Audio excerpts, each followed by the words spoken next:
não chegou ainda, aí pode guardar, tá? Eu queria comentar com vocês que a prova já está pronta, ela é uma prova. Ontem eu fiz a primeira prova dentro desse formato, funcionou bem. Essa é uma prova objetiva, ela vai ficar online disponível para vocês executarem das 7 da noite até as 10 da noite. E quando vocês começarem a executar, vocês têm 1 hora para executar a prova. São 5 perguntas de múltipla, de simples escolha, né, mas com várias alternativas, e mais 10 questões de falso e verdadeiro. É uma prova bem simples, mas tem algumas coisinhas legais aí para vocês quebrarem a cabeça e poder trabalhar. Ele fala isso com uma alegria que eu vou te contar, né? Não, mas, pô, tá divertida a prova, vocês vão gostar. Todo o conteúdo que eu fiz questão de trabalhar de tal forma que todo o conteúdo que a gente viu até então está contemplado lá. Então, isso é uma das coisas que eu queria comentar com vocês. Tá? Vou começar, então, a compartilhar minha tela aqui e começar a mostrar um pouco dos tópicos principais do que a gente já viu, para que a gente possa dar uma orientada aí no processo de vocês de estudo, tá? Professor, está me escutando? É o Júlio. Oi, Júlio, fala.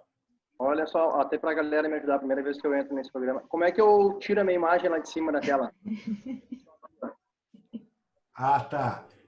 Ali, bem embaixo na esquerda, tem o microfonezinho, que é para ficar mudo, e do lado tem o stop vídeo. Daí, clica ali no stop vídeo e aí para o vídeo. Isso aí, olha aí, ó. Valeu. Quem é que chegou agora? Pedro Henrique, chegou agora, Pedro? Ju?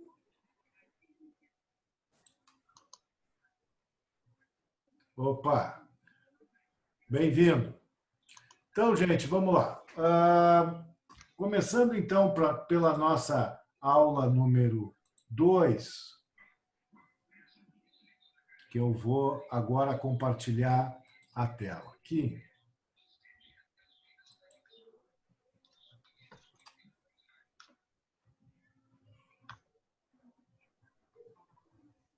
Vocês estão vendo a tela aqui, não? Sim, sim. Então, tá. Então, eu não vou nem fazer projeção nem nada, vocês estão vendo a tela do jeito que eu estou.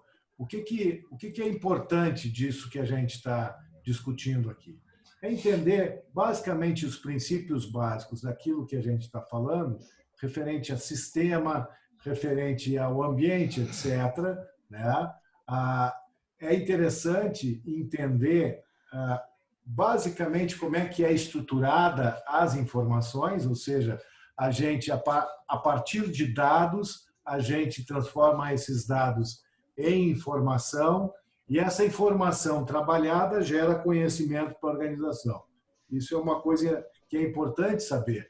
Dentro da estrutura organizacional, do mesmo jeito que a gente tem a menor unidade numa organização de trabalho, que é a tarefa, a menor unidade de informação de uma organização é o dado. Certo? Então, isso é algo que é relevante. Vamos ver o que mais que nós temos aqui de interessante.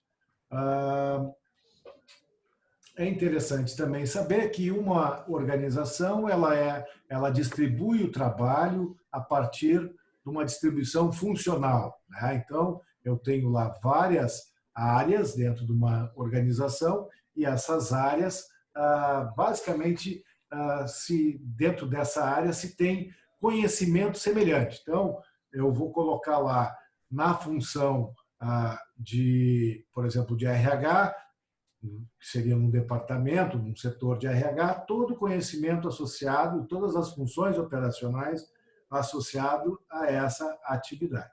Então, eu tenho aqui, quando a gente começa a distribuir as informações gerenciais, eu vou distribuir isso de maneira funcionalmente, de maneira funcional, no caso, né? Então, aqui tem algumas funções e algumas responsabilidades dessas funções que a gente viu, né? Então, viu outro aspecto que é importante, que é que existem dois tipos básicos de funções dentro de uma organização.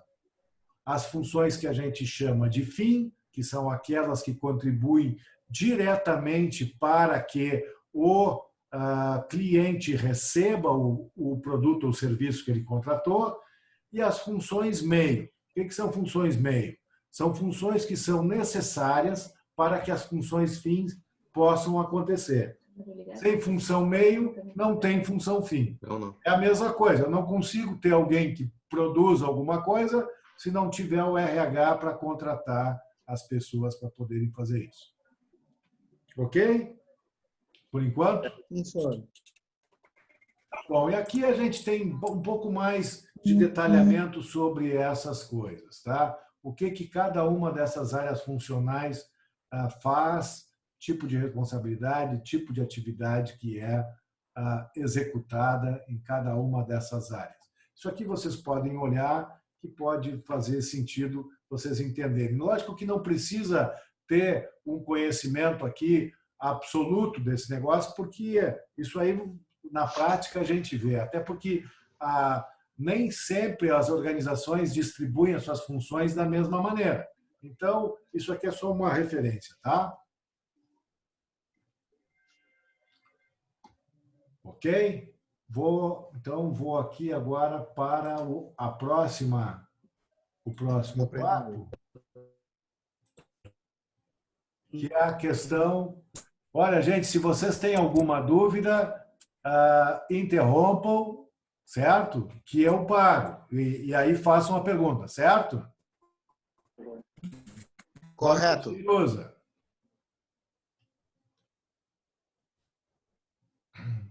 Então, aqui, em relação à organização, uma coisa que é importante é que essas estruturas todas de conhecimento e das atividades da organização, elas são, de alguma maneira, tem que se organizar isso dentro de uma empresa ou de uma organização, né? E aí essa organização disso é aquilo que a gente chama de organização funcional. E que, para poder fazer essa organização, uma das formas que são usuais de fazer isso é aquilo que a gente chama e convenciona chamar de organograma, né? Então, aqui nós vamos discutir o organograma e os tipos de organogramas que existem. O que mais que nós temos de importância aqui, né? Como é que as funções administrativas são distribuídas, né? E que tipo de funções existem, né? Então, dentro da estrutura organizacional, como é que cada departamento define nesse departamento ou nesse setor o que fazer, quem que faz, ou seja, quem é o responsável, quais são os métodos que são utilizados para isso, né?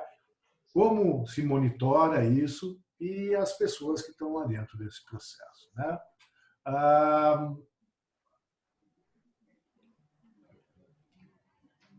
Então, é importante entender que num sistema organizacional, eu tenho basicamente, numa estrutura organizacional, eu tenho três sistemas que coexistem, né, ao mesmo tempo. É o sistema de responsabilidade, que dá toda a estrutura da hierarquia da organização, o sistema de autoridade, que diz quem manda em quem, né? Como é que é a estrutura de reporte da organização e como é que flui a comunicação dentro das organizações.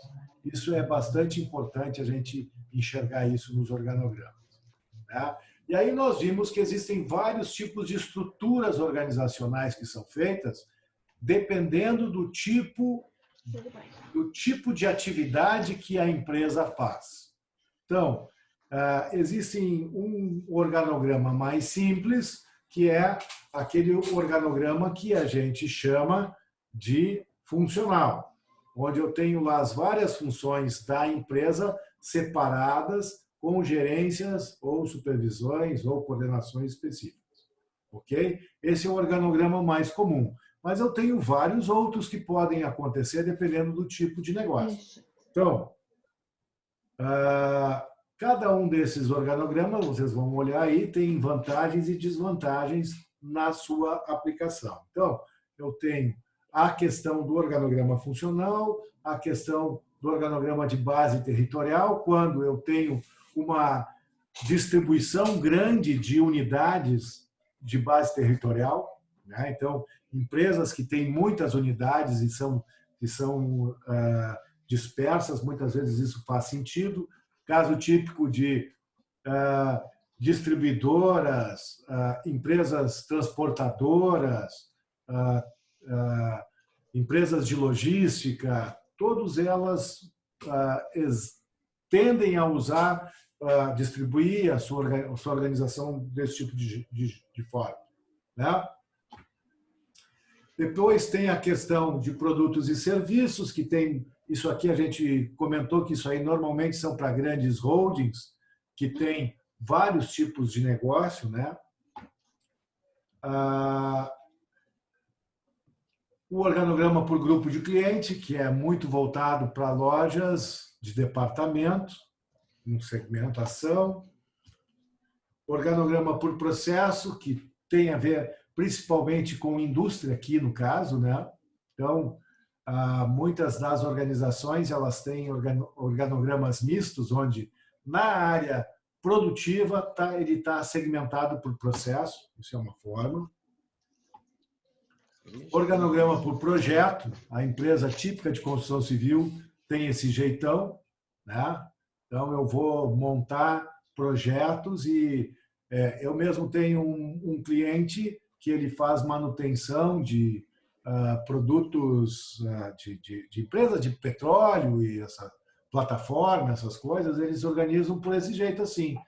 Quando aparece uma demanda de uma manutenção numa plataforma, eles montam um projeto, fazem aquela manutenção, terminou a manutenção, fecha e corre atrás de um outro projeto.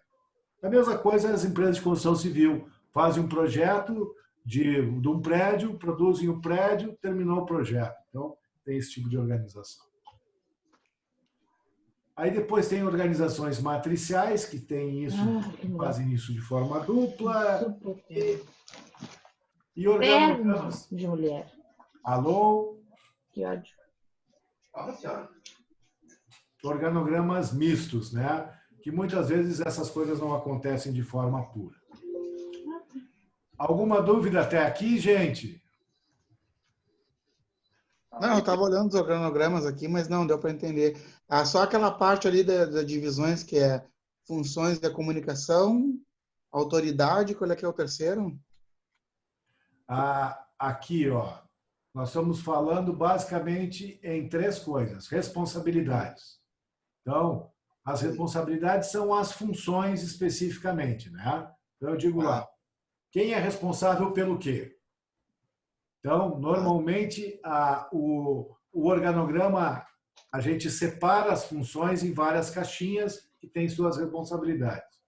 Depois eu tenho o sistema de autoridade, que é que quem hierarquicamente é superior ao quê? Então, eu tenho lá a presidência, as diretorias, as gerências, as coordenações e as operações. E o sistema de comunicação que diz como é que existe o relacionamento entre essas pessoas, que a gente de alguma maneira enxerga também. Se eu quero falar sobre RH, com quem eu vou falar? É isso que o sistema te permite enxergar. Tá, era essa a dúvida. Obrigado. Vamos para o próximo, então. Manda bala, sua. Próximo é... Para dizer que eu não estou lendo nada, porque vocês estão na velocidade da luz. Se for alguma coisa de projeto, vocês me marquem, tá? Então, esse aqui agora... Bom, aí depois falamos sobre metodologias, tá? Então, aqui, a metodologia diz respeito a, basicamente, a se eu tenho um determinado processo, e eu quero melhorar esse processo, ou eu quero mudar esse processo, ou quero mudar esse grupo de tarefas, ou quero mudar esse pequeno sistema. Como é que a gente faz isso?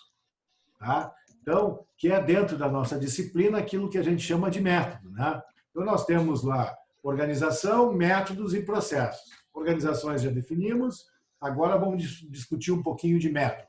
Bom, aqui nós temos um diagrama que está apresentado para vocês, que colocam basicamente 7 passos para poder fazer uma determinada mudança. Ok? Professor, todas as mudanças passam pelos 7 passos? Não necessariamente, mas todas passam por essa lógica. E qual é a lógica? A lógica é de eu entender primeiro, definir claramente qual é o processo que eu preciso mudar. Depois que eu definir claramente, que eu entendo qual é o processo que eu preciso mudar, eu vou ter que conseguir conhecer esse processo e entender por que que ele é assim hoje e por que que ele falha hoje. Aí depois eu vou ter que planejar uma determinada mudança e desenhar esse sistema novo, implementar isso capacitando as pessoas e monitorar se isso está acontecendo de forma correta. Certo? Certo, senhor. Então, dentro disso, essa é o esqueleto básico de como é que seria um processo desse tipo. Tá? Dentro disso, tem uma coisa que é importante, tá? Que diz respeito a como é que a gente entende, como é que a gente... Eu não sei quem é que está com o microfone aberto e está com ruído. Alô? Alguém com o microfone aberto aí, ó. Colega, tu está atrapalhando a aula. Colega, se liga. Hoje no projeto, você vai baralhar. Mas é isso, assim, a gente só tem que ir para aula. Eu acho que a gente não tem nada, assim, mas a gente, como só tem que desenvolver então, o que a gente vai fazer. Eu não estou... Agora melhorou. Então, aqui, ó, dentro do processo de mudança, uma das coisas que a gente precisa fazer é tentar entender o que a gente precisa entender a realidade. Para poder entender a realidade, tem algumas técnicas que a gente usa para o levantamento de dados e informação. E as 3 técnicas principais foram colocadas aqui, que dizem que é a observação, o questionário e a entrevista. A observação significa alguém ficar observando o que um determinado processo andando no dia a dia e a partir de e tomando nota e levantando dados sobre aquilo que está acontecendo no dia a dia. Então, é a pessoa, o analista observando o processo. Isso é observação. O outro formato é... Só uma pergunta. Oi? Só um questionamento sobre a observação pessoal. Tá. Eu me lembro do senhor falar que a observação pessoal ela tem que criar uma estrutura de observação, é isso? Para que a observação faça sentido, você tem que preparar essa observação. Então, eu vou lá, vou fazer um estudo de fila. O que eu vou olhar na fila?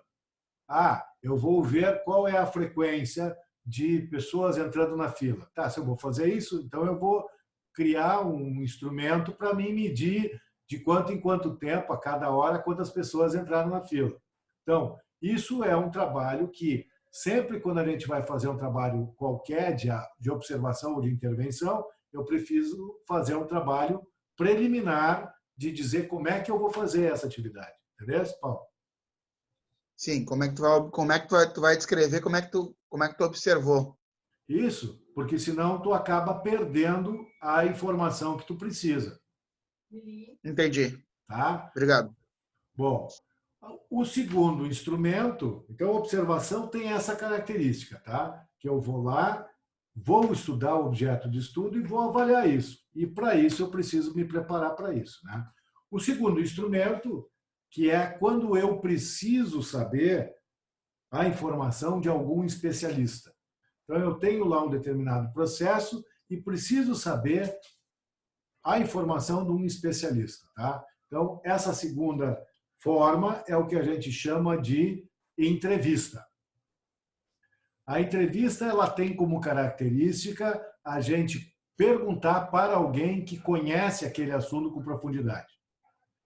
E para isso a gente faz é um trabalho dialogado, né? Então, normalmente na entrevista, da mesma forma que na observação, na entrevista a gente também prepara a entrevista.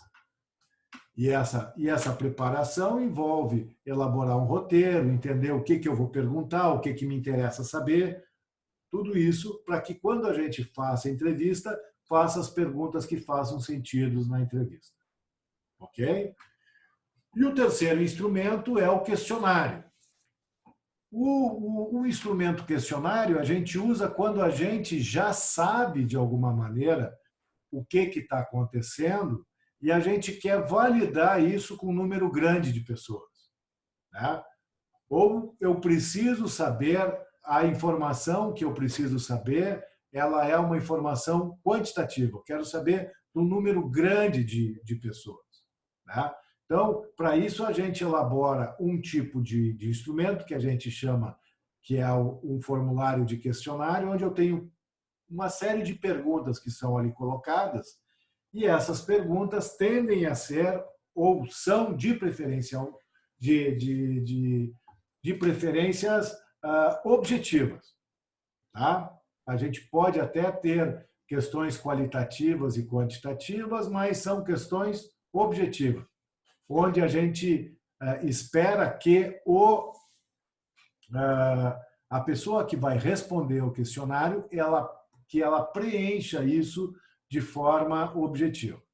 Então, outra coisa que é importante que vocês saibam é que não necessariamente a gente faz isso só um desses instrumentos. Na prática, muitas vezes, a gente pode usar de mais de um instrumento desses para que a gente possa enriquecer o trabalho. Então, eu posso fazer uma observação e depois fazer um questionário para ver o que e aí ter a minha conclusão e ver se aquele público concorda com aquilo que eu coloquei.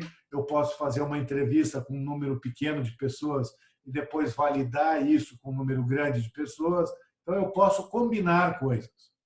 Certo, gente? Bom. Sim, questionário, sim, senhor. Eu estava pensando aqui, o senhor vai falando, eu vou pensando nisso na aplicação prática, principalmente para mim, né? As observações eu utilizaria, por exemplo, numa análise de processo. A entrevista e o questionário... Oi. O questionário tu vais utilizar quando tu precisa saber a opinião do número grande de pessoas. A entrevista, pelo que eu entendo, ela é para te detalhar dados para te ter um questionário. Ou pode ser, dependendo do tipo de técnica, tu fica só no grupo de entrevistas mesmo. Tá? Tem um grupo focal, por exemplo, em marketing, que é feito só numa lógica de entrevista a um grupo fechado, e o resultado daquele grupo é o suficiente. Então, aí tu formula o questionário e a observação é para análise de um método. Então, se eu estou lá fazendo um mapeamento de processos, eu posso usar uma observação. Exato. Obrigado. Tá? Então, e aí depois, na sequência, tem como é que a gente coloca esse negócio em prática. Depois de fazer a observação, eu concluo e vou ter que implementar isso, né? E aí tem as etapas de estruturação do sistema novo, da proposta nova, e isso primeiro, depois eu tenho que detalhar isso para poder orçar, definir isso claramente e poder capacitar as pessoas. Aí treino as pessoas que vão utilizar e implanto isso, e depois termino tendo que acompanhar isso na prática. Ok? Senhor, entendido. Beleza. Então vamos para o... Opa. Vamos para o 5 aqui. E aqui também vamos fazer um negócio bem rapidinho, onde a gente começa a discutir, então, aqui a diferença entre visão funcional e a visão de processo. Então, visão funcional tem essa característica mais departamental, com foco no departamento, e a visão de processo, ela tem a ideia com foco no cliente. Então, são duas visões diferentes. No processo, eu estou atendendo o cliente e na visão funcional, eu estou atendendo o chefe. Então, essa é a grande diferença entre um modelo e outro. Como é que funciona nas organizações modernas? Na organização moderna, as duas coisas acontecem de forma concomitante. Não é um ou outro, e sim os dois ao mesmo tempo. Né? Isso aqui é um diagrama específico interessante de como é que a gente faz.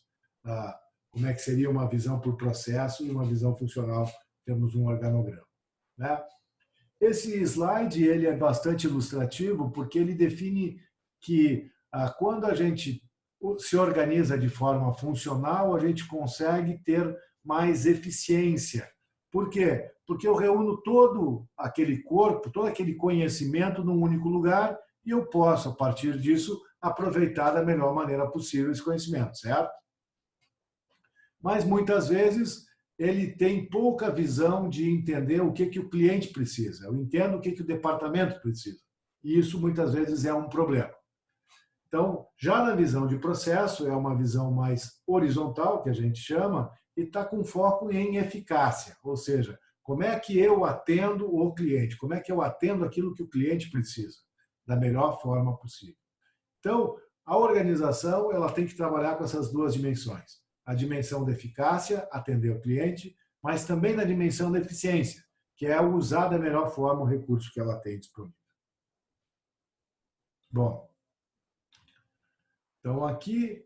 A gente fez a diferença lá, o senhor desenhou no quadro, o senhor pode relembrar a gente? Eficácia, eficiência e efetividade? Tá. Eficiência diz respeito ao uso do recurso, tá? Então, a eficiência está associado a eu ter, por exemplo, a melhor desempenho de peças por hora, o melhor desempenho de o menor tempo possível para a execução de uma determinada atividade. Então, eu sou eficiente quando eu faço bastante coisas certas, por unidade de tempo, certo? E o eficaz é quando eu atendo o objetivo que eu preciso atender. Então, eu sou eficaz se o cliente fica satisfeito. E o cliente não está muito preocupado se eu levo 1 hora ou 2 horas para fazer uma determinada tarefa. Ele quer saber se o hambúrguer dele chegou em 10 minutos na mesa dele. Quanto tempo tu vai fazer, como é que tu vai fazer, ele não está preocupado com isso. Então, essa é a lógica da eficácia. Atender ao que o cliente precisa. A eficiência está com foco em reduzir custo, produzir mais com menos, certo? E o mundo ideal é onde a gente consegue conciliar essas duas coisas, eficiência e eficácia, que é ser efetivo. Ok. Tá? Então, dentro do conceito de processo, a organização ela é dividida numa série de relações de cliente-fornecedor. Então, eu tenho lá um fornecedor que me fornece um determinado insumo, o meu setor, a minha área, o meu posto de trabalho processa esse material e entrega para um cliente, que pode ser a mesa do lado.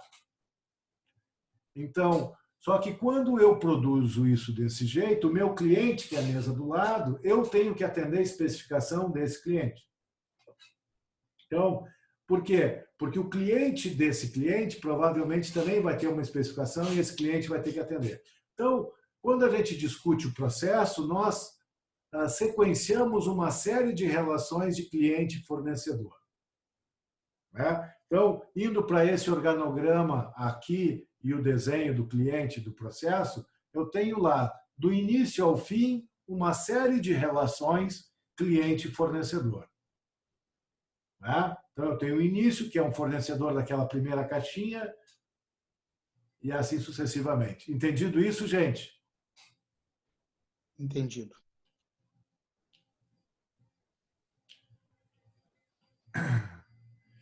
E aí, à medida que nós vamos transferindo as atividades, nós estamos daí agregando valor ao meu processo, né?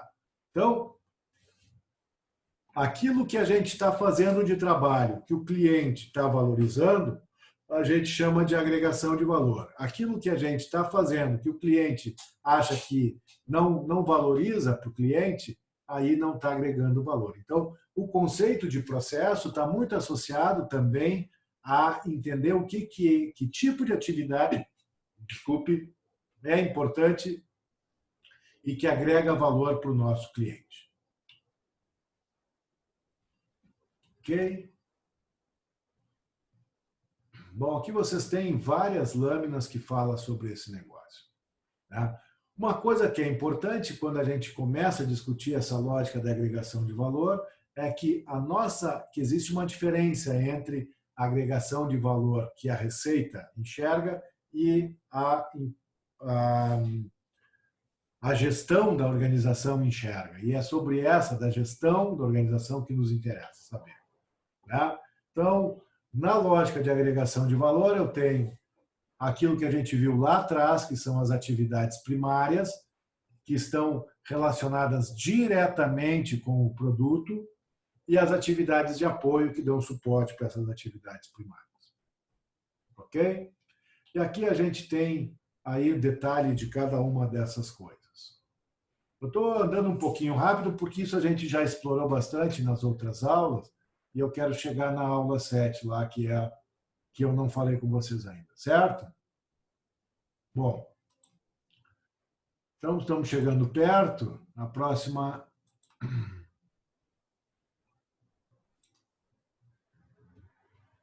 é produção e manutenção. Aqui é interessante a gente trabalhar basicamente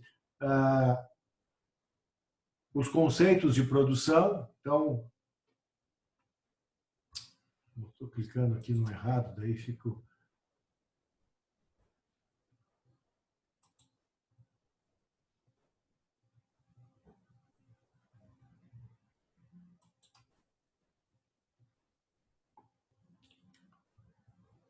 Não, isso aqui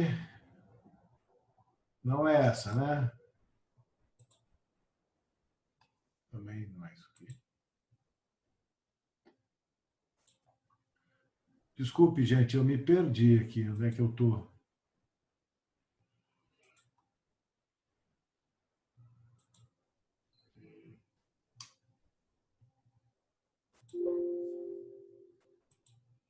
A 7 ali é a gestão de qualidade, onde tinha passado. É que nós vimos na aula passada, certo? Isso. Tá. Isso eu não preciso passar, né? Nós já falamos, tá fresquinho para vocês, né? Então vamos diretamente para a gente discutir, então, a aula de hoje, que é a oitava aula, onde a gente vai falar um pouco sobre suprimentos, estoques, demanda e também cadeia de suprimentos. Ok? Vamos começar com a questão específica de compras. Tá? Então, esses aqui são, digamos assim, processos mais administrativos. Nós vimos na aula passada, na aula anterior, vimos a questão dos processos produtivos, tá? Tanto de produção quanto de produção de produto, como produção de serviço. Certo? Depois nós vimos qualidade e vimos a questão de manutenção, indicadores, processos de gestão. Então, agora vamos ver alguns outros processos administrativos. primeiro deles é a função compras. Na função compras, ela envolve muitas atividades dentro dessa função. Envolve desde a seleção de um determinado fornecedor até garantir que esse processo aconteça de maneira recorrente.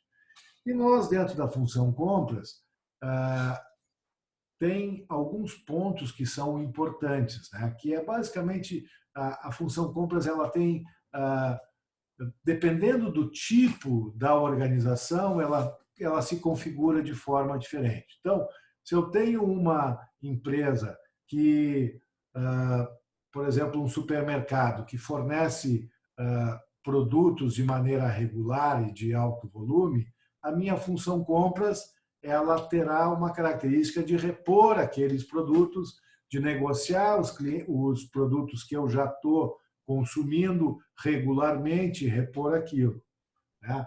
Agora, se a minha empresa, por exemplo, é uma empresa que trabalha sob encomenda, que faz, por exemplo, produção de vestuário por estação, a função compras ela já muda. Por quê? Porque eu não vou fazer compras regulares do mesmo material. Eu vou fazer compras por lote para aquele material específico. Tá? Então, isso é a primeira questão que é importante a gente entender. Dependendo do tipo de operação que o cliente tem, eu vou ter um tipo de compras. Dentro desse tipo de compras, esse diagrama aqui, ele mostra, basicamente, de maneira estruturada, como é que acontece esse processo. E a gente pode imaginar que esse processo ele tem, basicamente, dois grandes fluxos. O primeiro, que seria o processo de produto, e depois eu tenho um outro processo, que é o processo de serviço. São duas coisas diferentes, né? Então, se eu tenho uma demanda regular, a unidade produtiva, por exemplo, ela faz uma requisição desse produto de demanda regular, passa para compras aquilo que ele precisa, com as especificações daquilo que precisa, a área de compras prepara esse material e entra em contato com um grupo de fornecedores que eles já pré-qualificou e sabe que esse grupo de fornecedores tem as condições de fornecer aquela condição, né? E esses fornecedores, a partir daquela cotação, eles fazem uma cotação para a empresa. Digo assim, vou lá, eu quero contratar 10 mil peças de, sei lá, de caneta por ano para a empresa. Eu vou lá, pego os fornecedores de canetas tradicionais, cada um digo que tipo de caneta que eu quero, qual a especificação de caneta, que volume que eu tenho, ou quais são as características técnicas da caneta que eu quero. Esse fornecedor prepara uma oferta e me devolve, né? E aí, a partir dessa oferta, da avaliação dessa oferta, a empresa seleciona, a área de compra seleciona um fornecedor mais adequado para isso e vai entregar. Só que esse processo pode ser bastante complexo, dependendo do tipo de item que está sendo transacionado. Pode ser que eu tenha que envolver a engenharia nessa jogada. Pode ser que o tipo de produto que é comprado tem outras características que sejam legais, que daqui a pouco o contrato seja complexo, daí eu preciso colocar a turma jurídica dentro desse papel também. Então, pode complicar, pode ser alguma coisa bastante complicada esse tipo de coisa, né? Mas, basicamente, a lógica, a síntese do processo é: o usuário diz o que ele precisa, compras vai lá, cota com um grupo de fornecedores, e esse grupo de fornecedores, o mais adequado, o compras junto com o usuário contrata. O outro tipo de compra diz respeito a coisas que não são de demanda regular, que é de demanda especial. Então, a unidade ou alguém vai lá e diz, olha, eu preciso fazer a pintura do meu prédio que está descascando. Então, ele vai lá, faz um pedido de compras especial, a empresa vai lá, produz o produto e serviço especial e entrega para o cliente, né? De uma maneira, então, são produtos mais voltados para lógicas de manutenção, são contratos que não demandam especificações muito complexas, são feitas de maneira mais simples. Perguntas, gente?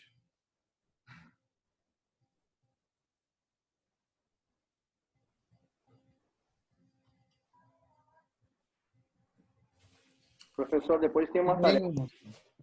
Logo abaixo, depois tem uma tarefa que fala sobre citar três opções de não complexa que ali eu não consegui fazer.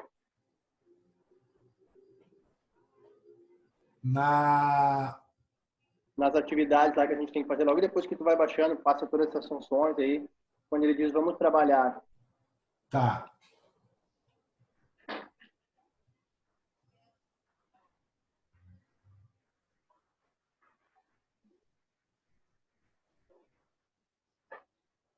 Eu não tô aqui no... Aí, ó, aí tem essa primeira parte aí da bicicleta, isso aí é tranquilo. Mas aí depois tem um outro exercício também que ele fala sobre as complexas. Aqui eu não estou localizando isso que eu... Pode ir passando isso aí, pode passar essas páginas aí tudo. Tu vai ver que depois tem um outro exercício para fazer. Aí, ó. Tá. Isso aí, ó. Ok, vamos chegar lá, mas deixa vamos aos pouquinhos a gente chega lá. Tá? Então, compras é mais ou menos isso, tá? Outro ponto importante de compras que eu acho que é importante para você saber é que existem, da mesma forma, existem 3 tipos de compra, que eu já coloquei. Uma compra para estoque, ou seja, uma compra que atende uma ordem de produção, então essa compra ela é especial para atender aquela determinada ordem, e tem aquelas compras que são especiais, que é basicamente para lógicas de manutenção, etc. Tá? Então, acho que isso a gente mais ou menos conseguiu levantar. Né?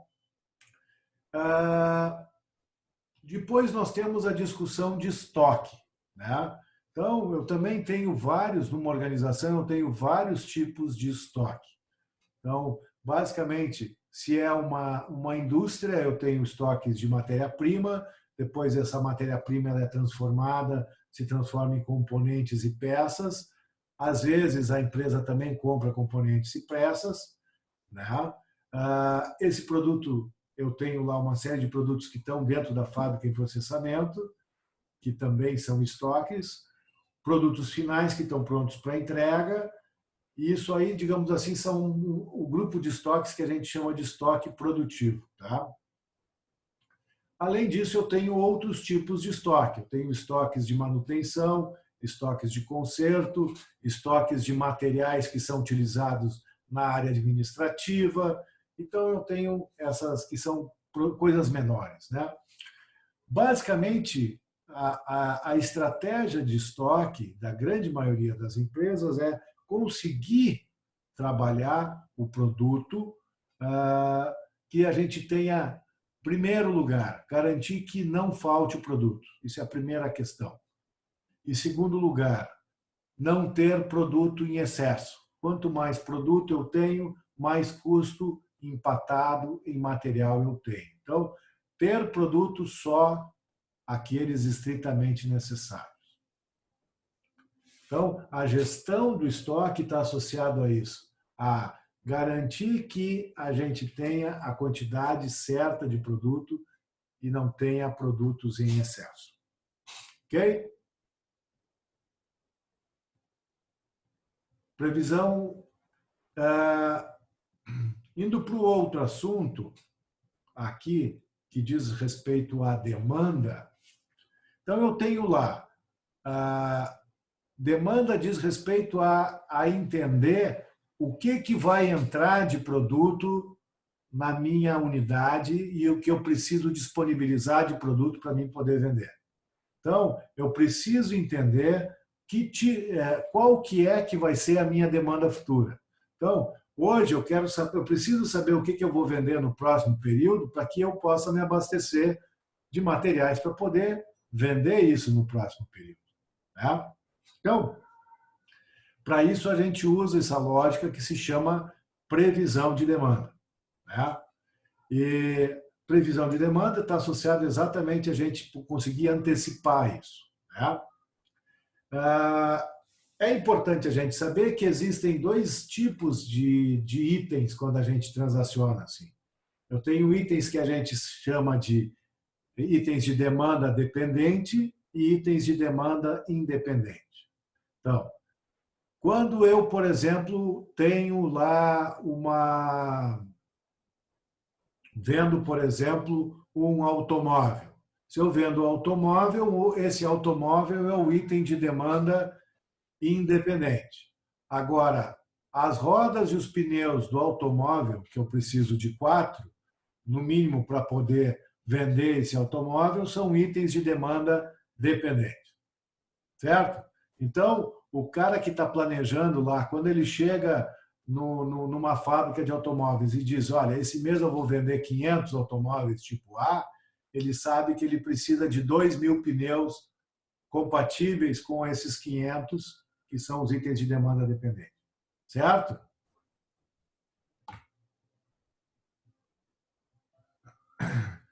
Esse planejamento de demanda ele é feito de várias formas, mas a maneira mais convencional de fazer isso é a gente entender o que aconteceu na história, né? Nos períodos passados, o que aconteceu. Né? Entender o que está acontecendo naquele momento na empresa, e esse entender o que está acontecendo naquele momento na empresa, muitas vezes significa perguntar para quem vende. Vem cá, o que nós estamos vendendo agora, qual é a tendência de venda no próximo período, etc., para que a gente possa compor isso. Normalmente, quem planeja isso usa uma série de elementos para poder fazer isso.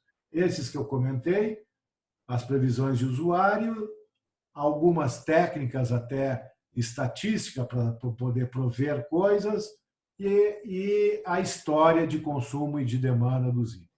Com isso tudo, o planejador propõe uma demanda para o próximo período. Então, aqui no nosso exercício, vocês fizeram o exercício já da bicicleta, gente?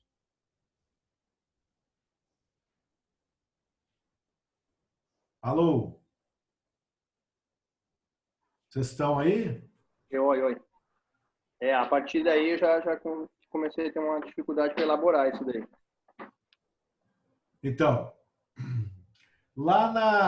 olhando esse exercício aqui, quando você for ver lá, tu vai ver como é que ele faz, né? Então, se eu tenho lá, imagina, se são 20 bicicletas no verão e 12 no inverno, né? Esse esquadro ele é personalizado. Então, o que é? Então, ela vai lá, se tu olha dentro lá da fábrica de bicicletas, tu vai ver que uma fábrica de bicicletas compra um monte de coisas, certo? Então, eu tenho itens lá das bicicletas que são, por exemplo, eu tenho umas barras, ou melhor, uns tubos de aço ou de alumínio que vão montar a bicicleta, certo? Sim. Eu vou ter lá pneu, certo? Uhum. Certo. Eu vou ter lá os aros das rodas, que provavelmente essa fábrica compra aqueles aros prontos, certo?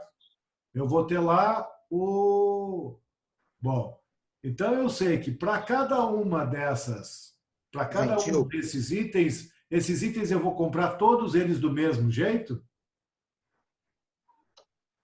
Não. Então, Os mais caros que vai vocês pedir têm mais prazo. Então, isso que tu vai ter que responder. Digo, qual desses itens eu vou comprar para estoque? Quais itens eu vou comprar por encomenda? Quais desses itens eu vou comprar se for só um pedido especial? Entendeu, Júlio? Beleza. É como o caso daquele pai que fez a bicicleta para os gêmeos ali, que tem uma bicicleta estruturada ali para ele. Isso, exatamente. Tá. Ô, Soro, eu vi que o Soro estendeu a data para a semana que vem, né? Antes da Isso. prova um pouco, né? Tá, era isso. Obrigado. Tá. Beleza. E aí depois, como é que eu vou fazer o controle de estoque? Se é um item que é, por exemplo, de uma bicicleta dessas, que é um item especialíssimo, que vai só para aquela bicicleta, como é que tu vai fazer o controle de estoque disso? O meu estoque disso é... Independente? Se esse item ele é um item único, especial, só para aquela bicicleta, que estoque eu vou ter desse item? Zero, né, velho? Eu vou comprar só para esse item. Sim. Eu não vou ter estoque dele. Agora, se eu vou ter... se eu tenho lá tubo e esse tubo é utilizado em todas as bicicletas que eu faço, que tipo de controle eu vou ter disso? É diferente, né? Certo. Então, isso que tem que responder aí. Ok? Beleza. Bom, e aí depois a gente entra num conceito para vocês, que é o conceito de cadeia de suprimentos. Cadeia de suprimentos é, dentro da logística, a extensão de todo o processo produtivo. Então, onde eu procuro entender como é que se comporta o fluxo do material desde a matéria-prima, desde o início do processo, até chegar no meu cliente final. Então, para uma empresa grande ou uma empresa tipo, pega uma Lojas Renner, tá? Que tem uma demanda muito grande de itens, eles estão lá na ponta. Tem uma série de lojas da Renner lá na ponta que se relaciona diretamente com os clientes dela. Mas para trás ele tem o fornecedor dos itens da loja Renner.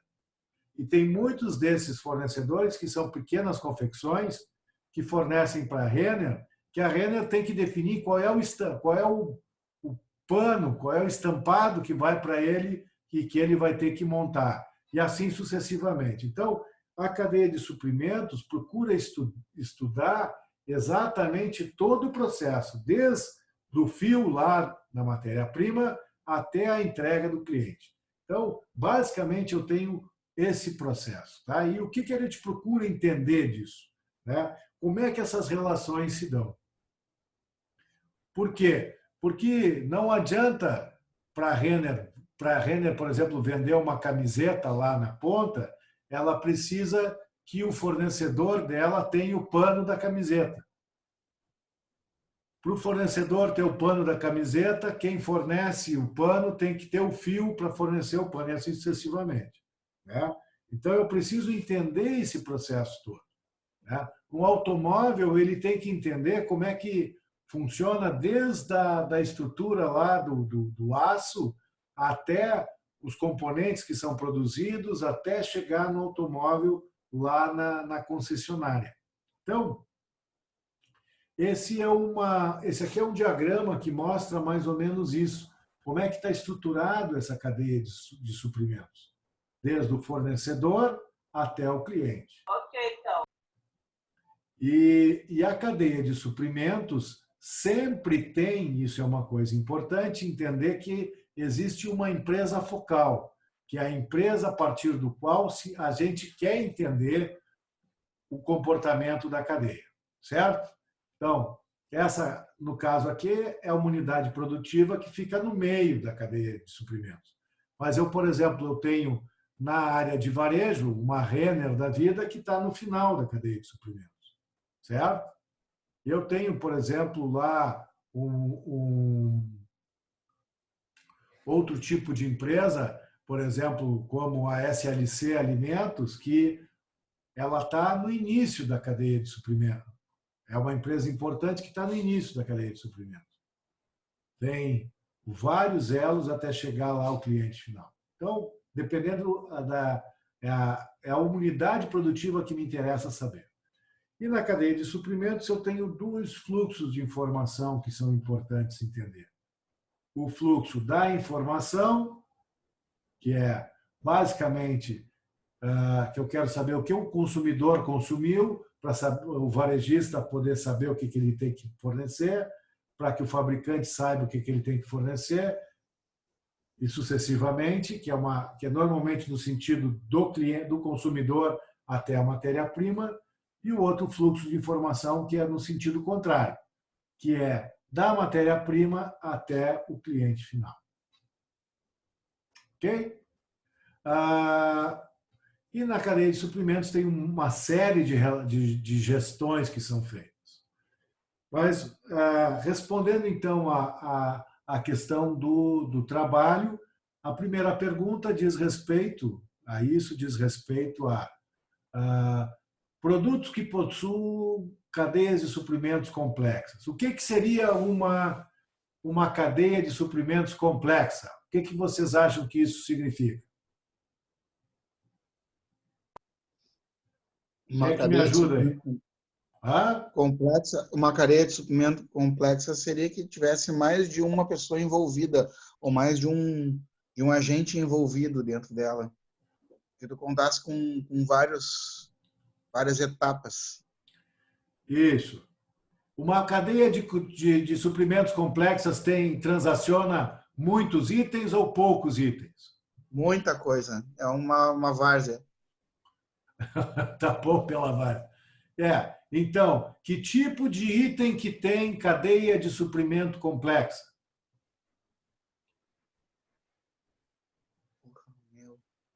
Tu tá falando produto pronto já? Isso. Um carro. Um carro. Então, tá por aí. Respondido, Júlio. Parte do que é isso? Agora tem que achar outros. Tranquilo. Só Avião. Um avião, um navio. Isso, beleza. Essas coisas. Muitos itens e muitas empresas envolvidas que têm que ser sincronizadas. Certo? Certo. Na verdade, eu estava direcionando mais ao conteúdo do que eu estava lendo para tentar achar onde estava essa parte do complexo, mas agora já tive uma ideia melhor. Beleza. A segunda pergunta diz como deve ser conduzida por parte da empresa âncora. Vocês já entenderam qual é o conceito de âncora, já expliquei para vocês. Né? De uma cadeia de suprimentos de produtos de moda. O que tem que ser gerenciado? Então, agora, isso também tem que entender todos os elementos que fazem parte de uma empresa de moda e, mais ou menos, entender como é que isso funciona. Certo? Certo. Então, gente, deixa eu vou fechar aqui a imagem. Basicamente, o que a gente vai ver na nossa prova é isso. Esses são os pontos principais. Né? Perguntas, gente? Não, só uma... Bom, eu tenho uma, assim. A questão das perguntas que o senhor falou, verdadeiro ou falso, o senhor não vai botar um questionáriozinho para a gente dar uma praticada aí, ou o senhor acha que com que está ali nos slides a gente responde tranquilamente?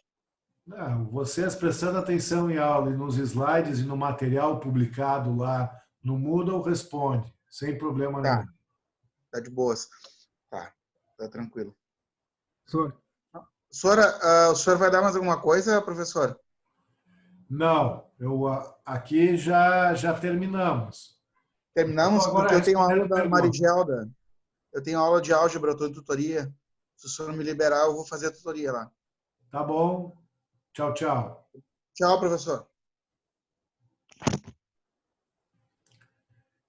E aí, pessoal, mais perguntas?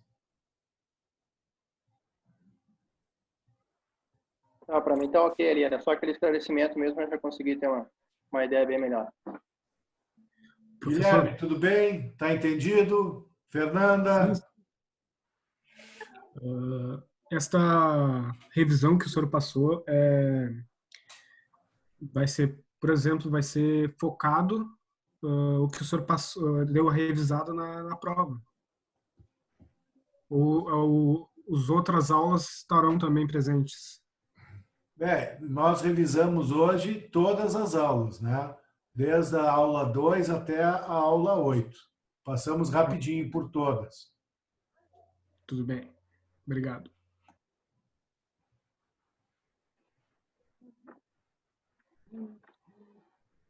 Então, gente, se não tem mais perguntas, eu agradeço por quem compareceu à nossa aula aqui. Eu estou gravando, vou mandar para o pessoal também a nossa aula. Vocês podem revisar esse material. Beleza. Ok, gente? Ok, prof. Então tá, gente. Boa noite para vocês. E obrigado por estar aqui com a gente de novo. Mais uma sexta-feira aí, né? Um abração e bom fim de semana. Igualmente, professor. Boa noite.